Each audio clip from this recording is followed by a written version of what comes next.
നമസ്കാരം. പറയാതെ വയ്യ. ആർ ബാലകൃഷ്ണപിള്ളയാണ് ഈ ആഴ്ചത്തെ താരം. മുന്നണിയിൽ വേണമെങ്കിൽ നിൽക്കാം, ഇല്ലെങ്കിൽ പോകാമെന്ന് മുഖ്യമന്ത്രി ഉമ്മൻചാണ്ടി തീർത്തു പറഞ്ഞപ്പോൾ അല്പം പ്രതിരോധത്തിലായെങ്കിലും ബാലകൃഷ്ണപിള്ള നല്ല ഫോമിൽ തന്നെയാണ്. ഒരിക്കൽ മോശക്കാരനാക്കി മുദ്ര കുത്തിയിരുന്ന ഇടതുമുന്നണി പോലും ഇപ്പോൾ ബാലകൃഷ്ണപിള്ളയെ തള്ളണമോ കൊള്ളണമോ എന്ന ആശയക്കുഴപ്പത്തിലാണ്. UDF-ന്റെ തുടക്കം മുതലുള്ള നേതാവാണ് ആർ ബാലകൃഷ്ണപിള്ള. അദ്ദേഹം KM മാണിയെക്കുറിച്ച് ബിജു രമേശുമായി നടത്തിയ ടെലിഫോൺ സംഭാഷണമാണ് മുന്നണി യോഗത്തിൽ നിന്ന് മാറ്റി നിർത്തുന്നതിലേക്ക് വരെ കാര്യങ്ങളെ എത്തിച്ചത്. പറഞ്ഞ കാര്യങ്ങൾ തള്ളിപ്പറയാനൊന്നും ബാലകൃഷ്ണപിള്ളയെ കിട്ടില്ല.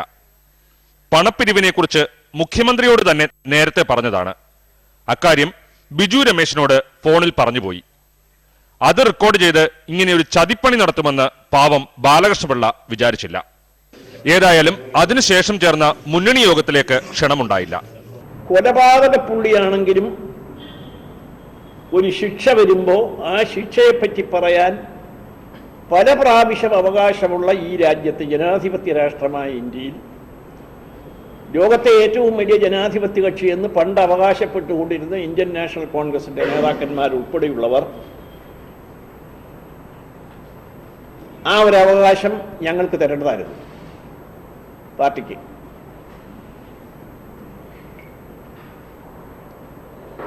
അതുകൊണ്ട് ഞങ്ങളെ വിളിക്കാത്ത, ഇന്നലെ ആരംഭിക്കുകയാണ്, ഞങ്ങൾ UDF തുടരുകയാണ്.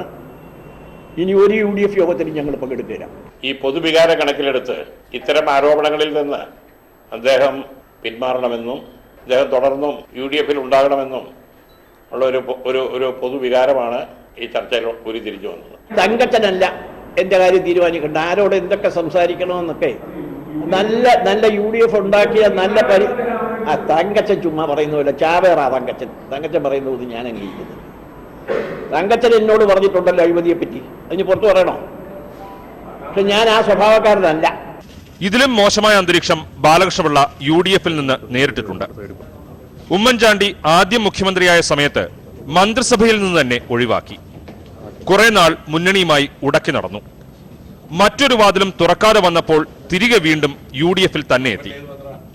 കേരള കോൺഗ്രസ് എന്ന ഒരേ തറവാട്ടുകാരാണെങ്കിലും പിള്ളയും മാണിയും ഒരിക്കലും യോജിക്കില്ല. ആ മാണി വിരോധമാണ് ഇപ്പോൾ വിനയായത്. KM മാണി പണം വാങ്ങിയതിന് എൻ്റെ തെളിവില്ല. പക്ഷേ പണം ആരോ വാങ്ങിയിട്ടുണ്ട്. ആരോ പണം വാങ്ങി. അതാരാണെന്ന് അന്വേഷിക്കണം. പല വകുപ്പ് അതിനകത്ത് വരും. പണം വാങ്ങിയിട്ടുണ്ട്, ഉത്തരവാദിത്തപ്പെട്ടവർ. അത് ഫയൽ പരിശോധിക്കുമ്പോഴാണ് ആരാണ് ഇൻവോൾവ്, ആരാണ് സൗജന്യം ചെയ്തു കൊടുത്തത്, ആരാണ് ഗവൺമെന്റ് റവന്യൂ നഷ്ടപ്പെടുത്തിയത് എന്ന് അറിയുന്നത് ഫയൽ പരിശോധിക്കുമ്പോഴല്ലേ വെക്കൂ.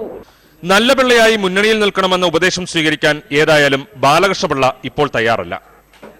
അതുകൊണ്ട് തന്നെയാണ് ഇനി മുന്നണി യോഗത്തിനില്ലെന്നും അഴിമതിക്കെതിരെ ആണുങ്ങളുമായി ചേർന്ന് പോരാട്ടം തുടരുമെന്നും ബാലകൃഷ്ണപിള്ള പറയുന്നത്. UDF-ൽ നിന്നുള്ള അനുഭവം, പ്രത്യേകിച്ചും അവസാന 10 വർഷം പീഡനത്തിൻ്റെതായിരുന്നുവെന്നാണ് ബാലകൃഷ്ണപിള്ളയ്ക്ക് തോന്നുന്നത്. അത്തരമൊരു മനസ്സിൽ നിന്നുണ്ടാകുന്ന ശാപവാക്കുകളാണ് ഇപ്പോൾ പുറത്തു വരുന്നത്. 10 കൊല്ലമായി എന്നെ ആക്ഷേപിച്ച് അധിക്ഷേപിച്ച് എൻ്റെ മനോവീര്യം കെടുത്തി, എന്നെ സാമ്പത്തികമായി തകർത്ത്, എൻ്റെ മകനെ പിടിച്ച് കൈ വെച്ചുകൊണ്ട് എന്നെ സാമ്പത്തികമായി തകർത്തിയൊരു മുന്നണിയാണ് ഈ മുന്നണി. പുതിയ പാർട്ടി ഉണ്ടാക്കാനും പറ്റുമെങ്കിൽ ആ പാർട്ടിക്ക് കേരള കോൺഗ്രസ് B എന്ന പേര് കൊടുത്ത് അംഗീകാരം കൊടുക്കാനും, അതും കഴിഞ്ഞ് ഞാനാണ് പാർട്ടി എന്ന് മൈക്കിൽ കൂടെ പ്രഖ്യാപിപ്പിക്കാനും കഴിഞ്ഞ ഉമ്മൻചാണ്ടി ദൈവമുണ്ട്. രമേശു അതിന് കൂട്ടായിരുന്നു, നിങ്ങൾക്കൊക്കെ അറിയാമല്ലോ. ബാലകൃഷ്ണപിള്ളയെ മന്ത്രിയായി തന്റെ മന്ത്രിസഭയിൽ വേണ്ടെന്ന് മുൻപൊരിക്കൽ തീരുമാനിച്ച ഉമ്മൻചാണ്ടി വീണ്ടും ഒരു കടുത്ത നിലപാടിലേക്ക് പോകുന്നതിന്റെ സൂചനയാണ് ലഭിക്കുന്നത്. അദ്ദേഹത്തിന് ഒരു തീരുമാനം എടുക്കാം, എന്തു വേണം എന്നുള്ളതിനെ സംബന്ധിച്ചു. അത് ആ തീരുമാനം അദ്ദേഹത്തിൻ്റെതായിരിക്കും. അദ്ദേഹത്തിന് UDF-ൽ തുടരുന്നെങ്കിൽ UDF-ൽ തുടരുന്നതിൻ്റെ ആ മിതത്വം പാലിച്ചുകൊണ്ട് അദ്ദേഹത്തിന് തുടരാം. അതല്ല എങ്കിൽ അത് അദ്ദേഹത്തിൻ്റെ തീരുമാനമായിരിക്കും. മുഖ്യമന്ത്രി ഞാനുമായിട്ട് യാതൊരു സുഖവും ഇല്ല. എത്രയോ കാലമായിട്ട് ഞങ്ങൾ തമ്മിൽ അകൽച്ച. 10 കൊല്ലം ഇയാളെ മുഖ്യമന്ത്രിയാക്കാൻ പോയുടെ മുതൽ എനിക്ക് തെറ്റുപറ്റിയെന്ന് വിശ്വസിക്കുന്ന ആളാണ് ഞാൻ. മുഖ്യമന്ത്രിയാക്കാൻ NSSന്റെ നാരായണ പണിക്കരുടെ അംഗീകാരം മേടിക്കാൻ പോകുമ്പോൾ പോലും ഞാൻ ഇത്രയും വലിയൊരു അപകടം ഈ രാജ്യത്തുണ്ടാവുമെന്ന് കരുതിയില്ല. അദ്ദേഹത്തിന്റെ പ്രവർത്തനങ്ങളിൽ പൊതുവെ അതൃപ്തി രേഖപ്പെടുത്തി എല്ലാവരും. അതേ സമയത്ത് അദ്ദേഹത്തിന് UDFിൽ തുടരണമെങ്കിൽ തുടരാം. പക്ഷെ തുടരുന്ന സമയത്ത് മുന്നണിയിൽ സ്വീകരിക്കേണ്ട ചില സാമാന്യമായിട്ടുള്ള ചില തത്വങ്ങളുണ്ട്, ചില മര്യാദകളുണ്ട്. അതനുസരിച്ച് അദ്ദേഹത്തിന് വേണമെങ്കിൽ തുടരാം. മുന്നണി തീരുമാനത്തിന്റെ ഒരെണ്ണം ഏറ്റവും പ്രധാനം ഒരു മന്ത്രിയെ അഴിമതിക്കാരനല്ല എല്ലാ പിന്തുണയും കച്ചവടത്തിന് തന്നിരിക്കുന്നു എന്നല്ലേ ഇന്നലെ പറഞ്ഞു. UDFിൽ പറ്റിയത് പറ്റി, ഇനി എന്തു ചെയ്യും?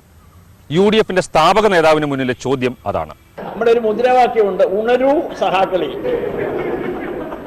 എനിക്ക് കിട്ടാവുന്ന പ്ലാറ്റ്ഫോം എൻ്റെ കൂടെ കൂടുന്നവർ, അത് UDFിലുള്ളവരാണെങ്കിലും ഏത് പാർട്ടിയിലാണെങ്കിലും, അഴിമതി വിരുദ്ധ പോരാട്ടത്തിൽ കൂടെ ചേരുന്നവരുമായിട്ട് ചേർന്നു. അല്ല എനിക്ക് ചൊറിയും കുത്തി UDFിൽ ഇരിക്കാൻ പറ്റുമോ?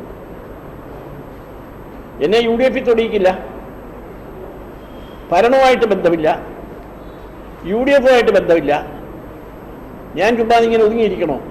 10 കൊല്ലമായിട്ട് എൻ്റെ വാ താഴിട്ട് കൂട്ടിയിരിക്കുക. ഞാൻ ഒന്ന് തുറക്കുക. അത് കൂട്ട് ഒരു കൊല്ലനെ വിളിച്ച് പറഞ്ഞിട്ടുണ്ട് തുറന്നു തരണമെന്ന്. ദീർഘനാളത്തെ രാഷ്ട്രീയ പാരമ്പര്യമുള്ള വ്യക്തി KM മാണിയെ പോലെ റെക്കോർഡൊന്നുമില്ലെങ്കിലും പലതവണ MLAയും മന്ത്രിയും ഒരിക്കൽ MP യുമായി. പുറത്താക്കിയിട്ടായാലും തനിയെ പുറത്തു പോവുകയാണെങ്കിലും ഒരു രാഷ്ട്രീയ അഭയം വേണം. വേണമെങ്കിൽ ഒറ്റയ്ക്ക് നിൽക്കാം. അതല്ലെങ്കിൽ നിലവിലെ ഏതെങ്കിലും മുന്നണിയുമായി ചേരണം. വലത് വിട്ടാൽ ഇടത്, ഇടത് വിട്ടാൽ വലത്. അതാണ് കേരളത്തിലെ ഒരു രീതി. പക്ഷേ ബാലകൃഷ്ണപിള്ളയുടെ കാര്യത്തിൽ അതത്ര എളുപ്പമല്ല. നിയമസഭാ തെരഞ്ഞെടുപ്പുകളിൽ ഭരണം തീരുമാനിക്കുന്നത് കൊല്ലം, തിരുവനന്തപുരം ജില്ലകളുടെ രാഷ്ട്രീയ ചായ്വാണ്. ഇവിടെ ചില സ്വാധീനങ്ങളൊക്കെ ചെലുത്താൻ ബാലകൃഷ്ണപിള്ളയുടെ കേരള കോൺഗ്രസിന് കഴിയുമെന്ന കാര്യം ഇടതുമുന്നണിക്ക് അറിയാത്തതല്ല. പക്ഷേ ഇടമലയാർ കേസും അതിന്റെ പേരിൽ അനുഭവിക്കേണ്ടി വന്ന ശിക്ഷയുമൊക്കെയാണ് തടസ്സം. പക്ഷേ രാഷ്ട്രീയമല്ലേ, വേണമെങ്കിൽ പിള്ളയെയും കൂട്ടാമെന്ന മോഹം CPM-നുണ്ട്. UDF എങ്ങനെയാണ് അദ്ദേഹത്തിന്റെ കാര്യത്തിൽ എടുക്കുന്നതെന്ന് നോക്കാം. അദ്ദേഹം ചെയ്ത തെറ്റ് അവരെ കണ്ണിൽ ഈ അഴിമതി ആരോപണം ഉന്നയിച്ചു എന്നുള്ളതാണല്ലോ. അപ്പോൾ യഥാർത്ഥത്തിലുള്ള പ്രശ്നം ഉന്നയിച്ചാൽ അതെങ്ങനെയാണ് തെറ്റായിട്ട് വരിക? അതെല്ലാം നോക്കാം, നമുക്ക് നോക്കിയിട്ട് തീരുമാനിക്കാം. UDFിൽ നിന്നുകൊണ്ട് ഈ അഴിമതികളെ തുറന്നു കാണിക്കുന്നവർക്ക് LDFിന്റെ പിന്തുണയുണ്ടാവും. ഈ സമരത്തെ മുന്നോട്ട് കൊണ്ടുപോകണം, ഇവർ സമരത്തെ നിലപാടുകൾ തുടരണമെന്നുള്ളത്. അതെങ്ങനെ രാഷ്ട്രീയ ബന്ധങ്ങളായി മാറുമില്ല എന്നുള്ളതൊക്കെ LDF കൂട്ടായിട്ട് ചർച്ച ചെയ്യേണ്ടതാണ്. ഇടമലയാർ കേസിൽ ബാലകൃഷ്ണപിള്ളയ്ക്കെതിരെ കേസ് നടത്തി ശിക്ഷ വാങ്ങിക്കൊടുത്ത് ജയിലിലാക്കിയത് VS അച്യുതാനന്ദൻ എന്ന ഒറ്റയൊരാളിന്റെ നിയമ പോരാട്ടമാണ്. പക്ഷേ ഇന്നിപ്പോൾ ബാലകൃഷ്ണപിള്ള UDFിലെ അഴിമതിക്കെതിരെ നിലപാടെടുക്കുന്നത് കാണുമ്പോൾ പലതും മറക്കാനും പൊറുക്കാനും VSും തയ്യാറാണ്. ഇപ്പോൾ അഴിമതിക്കെതിരായിട്ടുള്ള പോരാട്ടത്തിൽ ബാലകൃഷ്ണപിള്ളയോ ജോർജോ ആരൊക്കെയാണോ അതിനെ പോരാട്ടം ശരി തന്നെയാണ് എന്നുള്ള നിലയിൽ പറഞ്ഞു കഴിഞ്ഞാൽ അത് സംബന്ധിച്ച് എന്ത് വേണമെന്നുള്ളത് ആലോചിക്കും. അഴിമതിക്കെതിരെ ഒരുമിച്ച് പോരാടാമെന്ന ബാലകൃഷ്ണപിള്ളയുടെ ആഹ്വാനം കേട്ടിട്ടാണോ എന്നറിയില്ല. VS പിന്നീട് അല്പം പിന്നോട്ട് പോയി. പക്ഷേ പൂർണ്ണമായും കൈവിട്ടിട്ടുമില്ല. ഇനിയും പ്രതീക്ഷ നൽകിക്കൊണ്ടാണ് VS തന്ത്രപൂർവ്വം മറുപടി പറഞ്ഞൊഴിഞ്ഞത്. അതെ അതെ അതെ അതെ. ഇപ്പൊ നിന്നാൽ ഇപ്പൊ അദ്ദേഹം അവരുടെ കമാൻഡിന്റെ വിധേയമായിട്ട് നിൽക്കാൻ പോകുന്നു എന്നുള്ള നിലയിലോ മറ്റൊക്കെയുള്ള സൂചനയോട് കൂടിയിട്ടാണല്ലോ പ്രസ്താവന വന്നിരിക്കുന്നത്. അതെന്താണെന്നുള്ള അവരുടെ ചക്കളത്തിൽ പോരാട്ടം വ്യക്തമാകുമ്പോൾ നിങ്ങൾക്ക് കൂടുതൽ കാര്യങ്ങൾ മനസ്സിലാകുകയും റിപ്പോർട്ട് ചെയ്യാൻ അവസരം ഉണ്ടാകുകയും ചെയ്യും. ഉണ്ടാകുമെന്ന് ഞാൻ കരുതുന്നില്ല.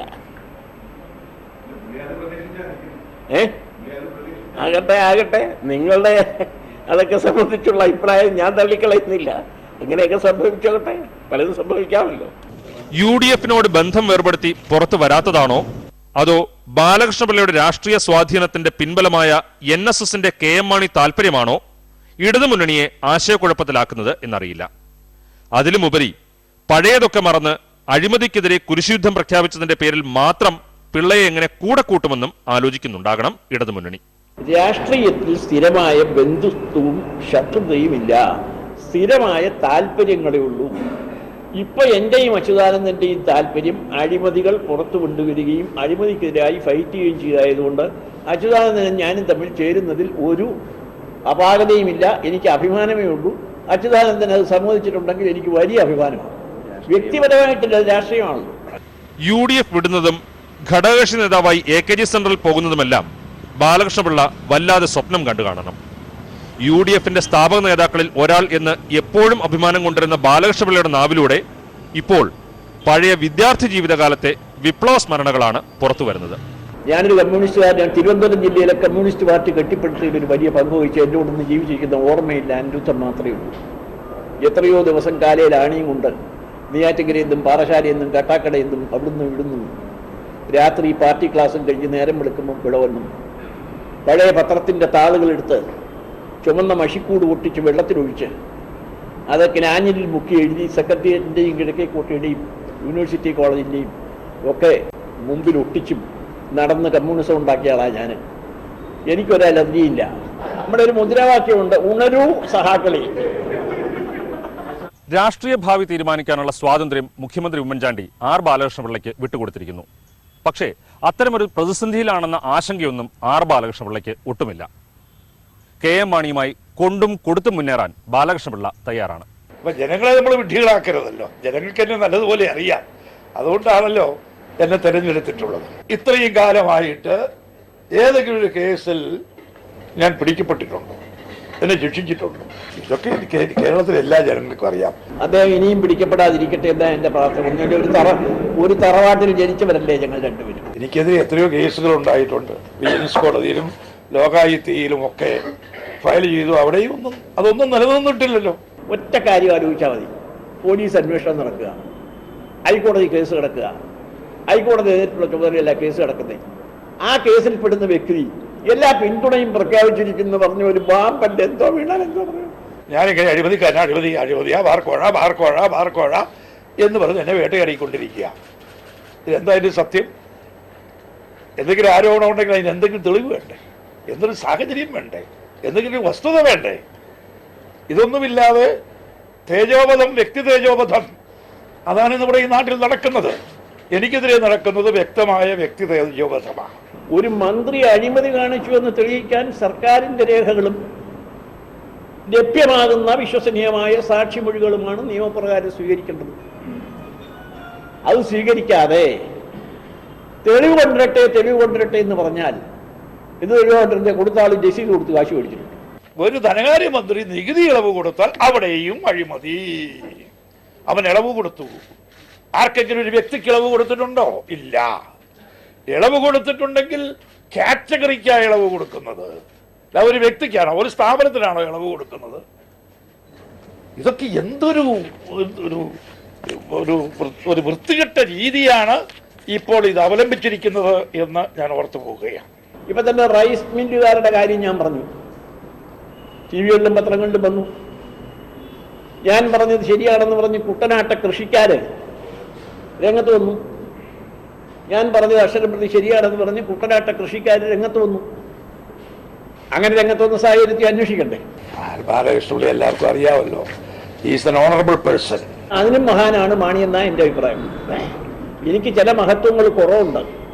ആ മഹത്വമാണ് ഇപ്പൊ ഈ രാജ്യത്ത് കിടന്ന് അടിക്കുന്നേ. KM മാണി ആരെയും വേദനിപ്പിക്കുന്ന ആളല്ല. ഞാൻ എപ്പോഴും എന്നെപ്പറ്റി പറയുന്ന ശത്രു സ്നേഹി എന്നാണ് പാലായിൽ എന്നെ വിളിക്കുന്നത്. ശത്രുക്കളെ പോലും ഞാൻ സ്നേഹിക്കുന്നു, ശത്രുക്കളെ പോലും ഞാൻ സ്വീകരിക്കുന്നു. എൻ്റെ സംസ്കാരം അതാ. ഒരു ആദ്യ ഇലക്ഷൻ നിന്ന കാലത്തെ കാര്യങ്ങളൊക്കെ എനിക്ക് അതൊന്നും ഇപ്പൊ പറയാൻ കൊള്ളുന്നതല്ല, അതുകൊണ്ട് പറയത്തില്ല. അദ്ദേഹം മഹാനായല്ല. ജനിച്ചപ്പോ തന്നെ മാണി സാറായിട്ടാണല്ലോ അദ്ദേഹം ജനിച്ചത് തന്നെ. ഇതൊക്കെ ഇങ്ങനെ കിടക്കിയാലേ രാഷ്ട്രീയത്തിൽ കല്ലേറ് എന്ന് പറയുന്ന മാമ്പഴം ഉണ്ടെങ്കിൽ മാമ്പഴമുള്ള മാവിനിട്ട് കല്ലെറിയല്ലേ എല്ലാവരും? ഇല്ലേ? മാമ്പഴമുള്ള മാവിനിട്ട് കല്ലെറിയാത്തവരാരും ഉണ്ടോ? നിങ്ങളെല്ലാവരും ചെറുപ്പത്തിൽ നമ്മളെല്ലാവരും മറന്നതല്ലേ? മാമ്പഴമുള്ളത് കല്ലെറിയും, എന്നെ കല്ലെറിയട്ടെ. ഓരോ കല്ലെറിയും തോറും എനിക്ക് 100 മേനി എനിക്ക് ജനപിന്തുണയാണ് കൂടുക. എറിഞ്ഞോട്ടെ, മാമ്പഴമുള്ള മാവാ. ഞാൻ പറഞ്ഞത് തിരിച്ചാ.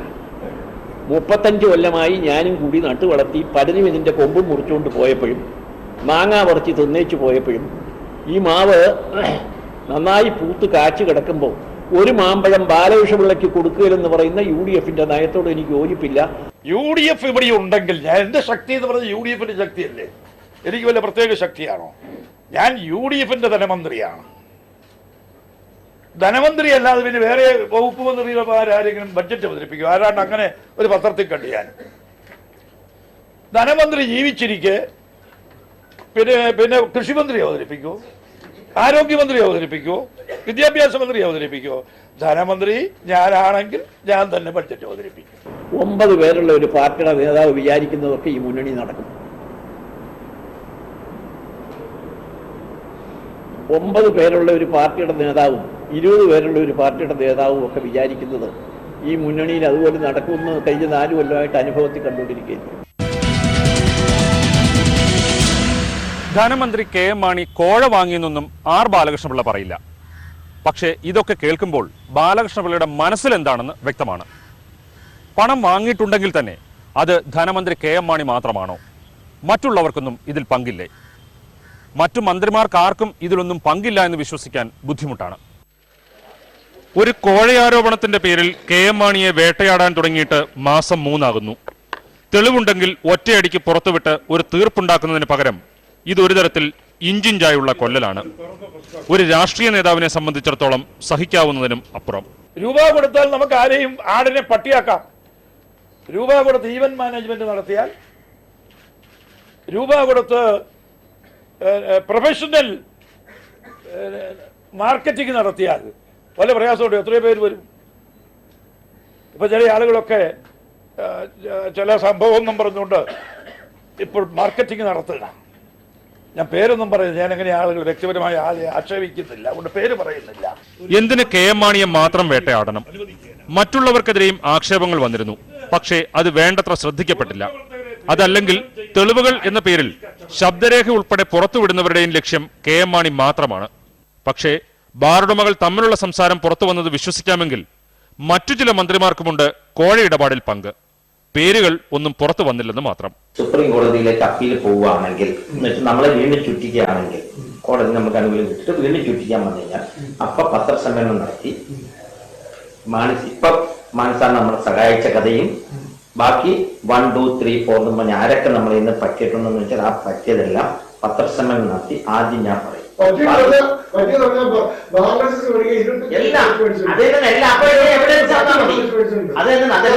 അതെല്ലാം പറയും. എന്നിട്ട് ബാക്കി എല്ലാവരും നിങ്ങളും എല്ലാം പറയാം. കൂടാതെ കെ എം മാണിക്കെതിരെ ബിജു രമേശ് ആരോപണം ഉന്നയിച്ചപ്പോൾ അതിനെ പിന്തുണയ്ക്കാൻ തയ്യാറാകാതിരുന്നവരാണ് മറ്റു ചില മന്ത്രിമാരുടെ പങ്കാളിത്തത്തെക്കുറിച്ച് വെളിപ്പെടുത്താൻ തയ്യാറാകുന്നത് എന്നോർക്കണം. ഏതായാലും കോഴയിടപാട് നടന്നിട്ടുണ്ടെങ്കിൽ അത് കെ എം മാണി മാത്രമേ ചെയ്തിട്ടുണ്ടാകൂ എന്ന് വിശ്വസിക്കാൻ ഇപ്പോൾ പ്രയാസമാണ്. വിവാദമുണ്ടായപ്പോൾ തന്നെ സർക്കാർ ചീഫ് PC ജോർജ് കോൺഗ്രസ് മന്ത്രിമാരെ പ്രതിക്കൂട്ടിൽ നിർത്തുന്ന രീതിയിൽ പരസ്യമായി സംസാരിച്ചത് ശ്രദ്ധേയമായിരുന്നു. ഇപ്പോൾ ബാറുടമകൾ തമ്മിൽ തർക്കിക്കുമ്പോഴും മറ്റുള്ളവരിലേക്ക് സംശയം നീളുകയാണ്. 1 കോടി രൂപയുടെ ആരോടെ പുള്ളിക്കുള്ളൂ. 15 കോടി രൂപ പിരിച്ചിട്ടുണ്ടെന്ന് എല്ലാവരും പറയുന്നുണ്ട്. 730 ബാറ്. 15 കോടി 1 കോടി അവിടെ നിൽക്കട്ടെ, ബാക്കി 14 എവിടെ പോയി രവി? അത് പറയണ്ടേ? അപ്പൊ കള്ളക്കച്ചവടമാണ്. എന്തിനു പറയുന്നു? കെ എം മാണിക്ക് തന്നെ പലതും പറയണമെന്നുണ്ട്. പക്ഷേ മുന്നണി നേതാവും ധനമന്ത്രിയുമായിരിക്കെ എങ്ങനെ പറയും? ഇതെല്ലാം തന്റെ തലയിൽ കെട്ടിവെക്കാൻ ചിലർ ശ്രമിക്കുന്നുണ്ടെന്ന് കെ എം മാണിക്ക് തോന്നലുണ്ട്. നിയമമന്ത്രി എന്ന നിലയിൽ ബാറുകൾക്ക് ലൈസൻസ് നൽകുന്ന കാര്യത്തിൽ ഇടപെടാൻ പരിമിതമായ അധികാരമേ ഉള്ളൂ എന്ന് കെ എം മാണി പറയുമ്പോൾ പ്രശ്നം കൈകാര്യം ചെയ്തവർ ആരെങ്കിലും ഇടപെട്ടിട്ടുണ്ടെന്നാണോ കെ എം മാണി ഉദ്ദേശിക്കുന്നത്? കേരള കോൺഗ്രസിന്റെ അഭിപ്രായം ഒരു ബാർ അടച്ചാൽ അത്രയും നല്ലതാണെന്ന് ഞാൻ മുമ്പിലേ പറഞ്ഞുപോയി. അതുകൊണ്ട് പലരും എന്നെ തെറ്റിദ്ധരിച്ചു. ആ ധാരണയിൽ ഞാനാണ് ഈ ബാർ നയത്തിന്റെ പിന്നിൽ, ഞാനാണ് മദ്യനിരോധനത്തിന്റെ പിന്നിൽ ഞാനാണ് എന്നുള്ളൊരു ധാരണയിൽ ചില ആളുകൾ വൈരാഗ്യത്തോടു കൂടി എനിക്കെതിരെ പ്രചരണം നടത്തുകയും വൈരാഗ്യത്തോടു കൂടി എനിക്കെതിരെ പ്രചരണം നടത്തി ആക്ഷേപിക്കുകയും ചെയ്യുന്ന ഒരു രീതിയാണ് ഇപ്പോൾ വന്നത്. ബാർ ലൈസൻസ് ഉൾപ്പെടെയുള്ള കാര്യങ്ങളിൽ പ്രധാനമായും തീരുമാനമെടുക്കേണ്ടത് എക്സൈസ് വകുപ്പാണ്. പക്ഷേ ആർക്കെതിരെയും പ്രത്യക്ഷത്തിൽ രംഗത്ത് വരാൻ കെ എം മാണി തയ്യാറല്ല. എന്നാൽ ചില ഗൂഢാലോചനകൾ നടന്നിട്ടുണ്ട് എന്ന് തന്നെ കരുതുന്നു. എനിക്കെതിരെ ഇങ്ങനെ തുടരെയായി എന്നെ വേട്ടയാടുന്നതിന്റെ പിന്നിൽ ഒരു ഗൂഢാലോചനയുണ്ട്. രാഷ്ട്രീയ ഗൂഢാലോചന തന്നെയാണ്. അല്ല, അതിപ്പോ ആരൊക്കെ ഉണ്ടെന്നുള്ളത് എനിക്കറിയാം. ഞാനത് മീഡിയയിൽ കൂടി ഒന്നും വെളിപ്പെടുത്താൻ ആഗ്രഹിക്കുന്നില്ല. വെളിപ്പെടുത്തേണ്ട സമയത്ത് ഞാനത് വെളിപ്പെടുത്തും. UDF നിന്നല്ല ഗൂഢാലോചന ഉണ്ടായതെന്ന് ഉറപ്പിച്ചു പറയാൻ കെ എം മാണി തയ്യാറുമല്ല. അങ്ങനെയെങ്കിൽ കൂടെയുള്ളവർ ആരൊക്കെയോ കൂടി കെ എം മാണിക്കൊപ്പം ആരോപണ വിധേയരാകേണ്ടവരാണ്. പക്ഷേ ഇപ്പോൾ എല്ലാം കെ എം മാണിക്കെതിരെ മാത്രമാണ്. കെ എം മാണി പറയാതെ പറയുന്നതും PC ജോർജ് വിളിച്ചു പറഞ്ഞതും ബാറുടമകൾ തർക്കിച്ചു പറഞ്ഞതിന്റെയും എല്ലാം പൊരുൾ ഒന്നാണ്. അവിഹിതമായി എന്തെങ്കിലും നടന്നിട്ടുണ്ടെങ്കിൽ അതിന് പിന്നിൽ KM മാണി മാത്രമല്ല, മറ്റാരൊക്കെയോ കൂടെയുണ്ട്. പറയാതെ വയ്യ വീണ്ടും അടുത്തയാഴ്ച. നിങ്ങളുടെ അഭിപ്രായങ്ങളും നിർദ്ദേശങ്ങളും എഴുതി അറിയിക്കുക. പ്രൊഡ്യൂസർ പറയാതെ വയ്യ, മനോരമ ന്യൂസ്, തമ്പാനൂർ, തിരുവനന്തപുരം.